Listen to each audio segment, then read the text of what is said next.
Revue de stress. Revue de stress. Désarmant. 3. Happy birthday Paris. 3. Chauve qui peut. 3. Alors, si j'ai bien compris, l'armée suisse confie la défense de certains sites militaires à des sociétés privées. Révélée par nos confrères et néanmoins collègues de la TSR, l'affaire est tout simplement ahurissante. On touche au ridiculissime.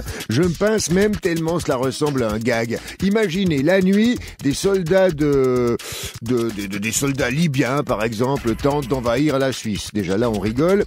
Ils sont repoussés non pas par nos forces armées surentraînées, mais par des Securitas qui leur balancent du spray au poivre en pleine face. Un peu comme si vous appelez les flics en pleine nuit pour une agression et que c'est un chauffeur de taxi qui débarque chez vous avec une torche et un canif. Réaction contrite d'Uli Maurer, ça me gêne aussi, a-t-il déclaré. Oui, ça doit être gênant d'avoir voulu au début de son mandat de conseiller fédéral la meilleure armée du monde et de se retrouver à la tête d'une équipe de patrouilleurs scolaires incapables de défendre ses sites les plus sensibles. Mais Maurer, en bon UDC terrien, a le sens pratique des gens simples. Le ministre de la Défense a souligné avec véhémence que dorénavant, je cite, « des mesures allaient être prises pour que la surveillance des sites militaires soit confiée à des militaires ». Fin de citation. Dans d'autres pays, on démissionne pour moins que ça.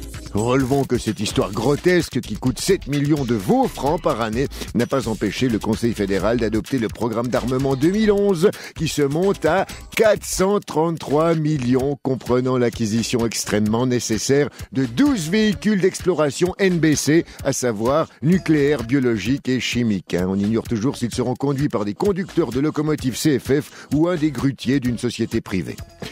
Plus légère que la carcasse d'un blindé, cette nouvelle qui plaira à ses nombreux admirateurs, Paris Hilton célèbre aujourd'hui même ses 30 ans. C'est historique, c'est la première fois dans l'histoire de l'humanité que le QI d'un individu se voit dépassé par la somme de ses années vécues.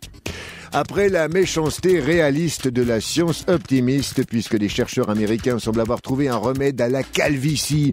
En effet, la corticotrope, une hormone de stress, posséderait la faculté de faire repousser les poils de souris devenus glabres. Il convient maintenant de tester cette hormone sur l'être humain.